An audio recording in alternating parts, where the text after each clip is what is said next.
Welcome to the Deep Dive, the shortcut to being well-informed, designed specifically for you. So let's just jump right into this core modern tension, because I really believe everyone listening has felt it. We're all highly capable, incredibly disciplined, and we are constantly busy, right? Productive, executing plans. Flawlessly, most of the time. Exactly. But if we're honest, underneath all of that successful activity, there's this unsettling feeling. We're often fundamentally unsure if all that momentum is actually carrying us in the right direction. That is the crucial observation from the sources we analyzed. We have mastered, planning, execution, all of that. We're surrounded by tools for strategy, but what we often lack is sight. Sight, yeah. Not just vision in the sense of a 5-year plan, but the ability to discern what truly matters, what's actually worth building. And what's being asked of us beyond, the default setting of just personal ambition or what culture expects. And that lack of sight, it challenges a really fundamental assumption built into modern leadership. Yeah. Which is that vision is something you generate. Right. It's taught as an act of imagination, right? A bold goal you come up with. And our sources, which are rooted deeply in a leadership philosophy that draws on biblical concepts, they flip that script completely. Yeah. They assert that vision is something you discern. Right. It isn't invented in a planning session. It arrives as revelation. Right. It's God who initiates, and our role is just to faithfully respond. So the mission of this deep dive, then, is to figure out how to practically tell the difference. I mean, how do we distinguish between a well-intended, maybe even lucrative professional opportunity? Something that looks fantastic on paper. Exactly. And a holy burden, an act of obedience that carries, eternal weight. That's it. Because when that line gets blurred, leaders can succeed outwardly while feeling completely, utterly adrift on the inside. Okay, so that brings us right to the heart of it. The origin story of a vision. Yeah, and we expect it to arrive with this, flash genius, all clarity and confidence. Right, a marketable idea. But if vision is revelation, that means it's received, not invented. Which is a deeply unsettling idea for any high-achieving professional, because receiving implies waiting. And we hate waiting. We hate waiting. So if it's received, what does it feel like when it first arrives? Well, it rarely starts with a detailed blueprint. Scripture consistently suggests that. Well, that biblical vision doesn't come from your imagination or personal preference. It's received. And it often begins not with confidence, but with intense discomfort. We call this the holy unrest. Holy unrest. So give us an example. How does holy unrest feel in, a Monday morning meeting? It's that nagging voice, that internal friction that persists even when all the metrics are green. Okay. I mean, you may be highly successful, your team's hitting targets, stakeholders are happy, but you have this unshakable burden you can't explain, a persistent concern that something is not right. Even when everything looks right. Exactly. Or that you're building something that, at the end of the day, doesn't really matter, that discomfort. Yeah. That's the catalyst. So the danger is that we treat that discomfort like a problem to be solved with more activity. Yes. More strategy, more productivity, when we should actually treat it as a signal, a prompt to stop and listen. That's it. The danger is so subtle. If your vision is coming from, personal preference or ego. Or just the pressure to scale fast. Right. It might be compelling. It might even produce massive short-term growth. But the sources are clear. It's not faithful. It can't sustain spiritual life in the long run. It's a fuel that just leads to burnout. And we're leading in a world that is just defined by noise, by accelerated decision cycles. And that constant pressure to be visible, to act. And that pressure just compels us to rush. But rushing kills discernment. It just does. And when we ignore that need for revelation, we're operating without a God-anchored purpose. And that's how leaders burn out. It's how they fracture the trust of their team. Or build these complex systems that are just hollow on the inside. Exactly. Scripture consistently shows God clarifying vision in waiting, in listening, never in haste. Which takes us directly to the core problem our sources identify: confusing momentum with mandate. This is where that self-authored vision really leads us astray. We mistake a powerful opportunity for a divine calling. And those are two very different things. Momentum is it's the force of your current actions. You're moving forward quickly. But mandate. Yeah. Mandate is the directional authority. Right. It answers the question, is this the specific movement I am authorized to make? So when vision is disconnected from God's initiative, We just end up prioritizing speed over destiny. And you get misaligned priorities. You get short-term success at the expense of long-term faithfulness. You're busy, but you're not actually obedient. Okay, let's put this under a microscope with a case study. A negative one first. King Saul. Saul is the perfect example. He's this leader who confused, fear of external pressure with an internal mandate. So what happened?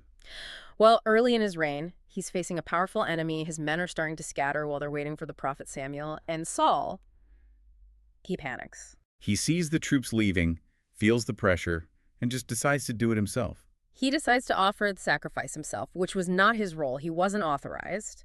So he looked at the immediate metrics his troops were deserting and just generated a strategy to stop the bleeding. Exactly. But that action was rooted in his own ambition and this desperate desire for popular approval, not obedience. His how bypassed the necessary why. That's it. And that single impulsive act of self-reliance led directly to his moral failure and eventually the loss of his kingdom. And the modern parallel is pretty easy to spot. Oh, yeah. Yeah. A leader acts impulsively to secure a funding round or to appease a vocal stakeholder, even when it compromises their deepest commitments. So if Saul is the warning, Nehemiah is the model. He is. His vision was to rebuild the walls of Jerusalem. So walk us through his process. Nehemiah's vision was absolutely not born in a planning session, not at all. It started with grief. He heard the news of the ruined walls, and it placed this profound, gut-wrenching burden on his heart. And his immediate response wasn't a tactical outline. It was a 4-month season of prayer, fasting, and deep engagement with Israel's history. So before he even opened his mouth to the king, he listened to God. Yes. Before he presented a strategy, he allowed the burden to refine him. And that is the difference. Saul acted out of his anxiety. Nehemiah acted into his discernment. Exactly. His effectiveness flowed directly from the integrity of that intense private discernment. When he finally spoke to the king, he don't just ask for resources. He had specifics. He had specifics, a timeline, and the authority that comes from knowing you're acting on instruction, not just impulse. And that integrity leads to this critical test of true vision, which our sources call its orientation, redemption. God's vision is never self-promoting. It's always fundamentally redemptive. So it's about restoring what's broken. Protecting what's vulnerable, serving a purpose larger than the leader's own status. It shifts the focus from how far can I go in my career to Who is God calling me to serve? precisely. And that's the ultimate differentiator between ambition and calling. Ambition centers on the self. Calling centers on others' restoration. And this brings us to the relationship between the why and the how. Right, because our sources are really clear that this is not a call to abandon strategy or planning. Which is the big challenge for high-capacity people, right? Right. We are wired to solve the how immediately. It's what we do, but there's an essential hierarchy we have to enforce. Vision defines the why before it clarifies the how. Yes. Vision is the enduring purpose. It's anchored in eternal priorities. It's fixed. Strategy. Well, strategy is the plan, the tactics. It's flexible. So the golden rule then is that strategy serves vision.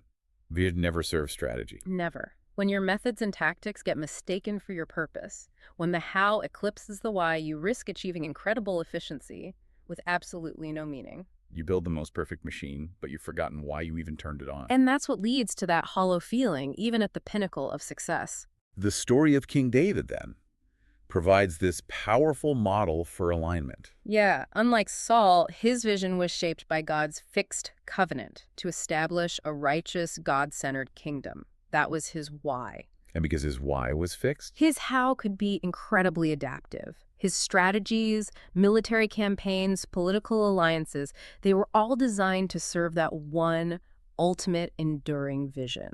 so his strategy was subordinate, always changing, but the vision was constant. Which is what gave stability to decades of chaos. So if you're listening right now and you're feeling frustrated, exhausted, maybe running on fumes, The sources suggest you might not need a better productivity system. you may be carrying the wrong kind of vision. Or you've allowed your strategy, your need for measurable, immediate results, to eclipse your ultimate purpose. You're no longer sure what eternal purpose your efficient system is meant to sustain. That's the signal to pause. Yeah. So let's pivot to the practical side. If vision is received, how does a modern leader actually cultivate that posture of discernment? What are the active disciplines? Well, it requires the posture of attentive listening. Habakkuk provides the blueprint for this. He says, I will stand at my watch and station myself on the ramparts. I will look to see what he will say to me. So it's active waiting. It's active waiting. Vision is received, interpreted, and then faithfully transmitted. Okay, so that idea of standing at the watch leads right into the disciplines. The first is intentional listening. And this means regular, dedicated time for prayer, scripture meditation, and specifically journaling. Journaling your spiritual impressions and insights. You have to move those fleeting thoughts from your mind into something concrete. The journaling is key. It provides a record you can test later. The second discipline, this one addresses our modern fear of stillness, patience in waiting. We see waiting as passive, as procrastination, something you do when you've run out of options. Right. But the sources stress that waiting is fundamentally formative preparation. Look at Joseph. He received this powerful vision as a youth, but he had to endure 13 years of slavery and prison. The waiting wasn't a delay. It wasn't arbitrary. It was actively refining his character, teaching him wisdom, diplomacy, management under pressure. All the skills he'd need to actually steward the vision. Rushed action often delays God's ultimate purposes, while patient discernment accelerates them. The work of waiting is character formation. And the final discipline is crucial for avoiding self-deception. Test against scripture and community. God-given vision will always be consistent with his word. And seeking an abundance of counselors, wise, honest voices in your life, that provides safety. It protects you against your own blind spots. Or just the huge pressure of cultural conformity. Vision shouldn't be a solo journey. Confirmation from a trusted community protects you. And once that revelation is received, confirmed, and recorded, the process shifts from insight to action. Write down the revelation and make it plain on tablets. So that a herald may run with it. This moves it into actionable clarity, ready to guide your strategy. Yeah, this whole deep dive is really a challenge to adopt a fundamentally different leadership posture. We're moving from a leadership defined by self-expression, my bold idea, to a leadership defined as a faithful response to a divine initiative. and the practical fruits of that shift are, well, they're undeniable. You get a clarity that steadies you when everything is turbulent, a patience that outlasts opposition. And a purpose that serves people, not just your own resume. The sources offer this beautiful analogy. Think of God's vision not as something you have to squint to see in the dark, but like a friend holding a powerful lantern high in a dense forest at twilight. You can't create that light on your own. You can't. But by receiving the light, your steps, which were once tentative and anxious, become confident, purposeful, aligned with the true path. It's the difference between forcing your way through the dark by sheer willpower and walking confidently in a revealed light. We want to leave you with the ultimate searching question that really summarizes this whole conversation. Are you leading from what you see, or are you leading from what God is revealing? And here's a practical, immediate task for you to mull over this week. List the top 3 things you're spending your time on, your high priority tasks. Then honestly ask yourself, are these activities fundamentally advancing God's redemptive purpose for others? Or are they merely advancing your own desire for status or recognition or personal gain? Where's the center of gravity in your weekly calendar? Thank you for joining us for the deep dive. We'll see you next time.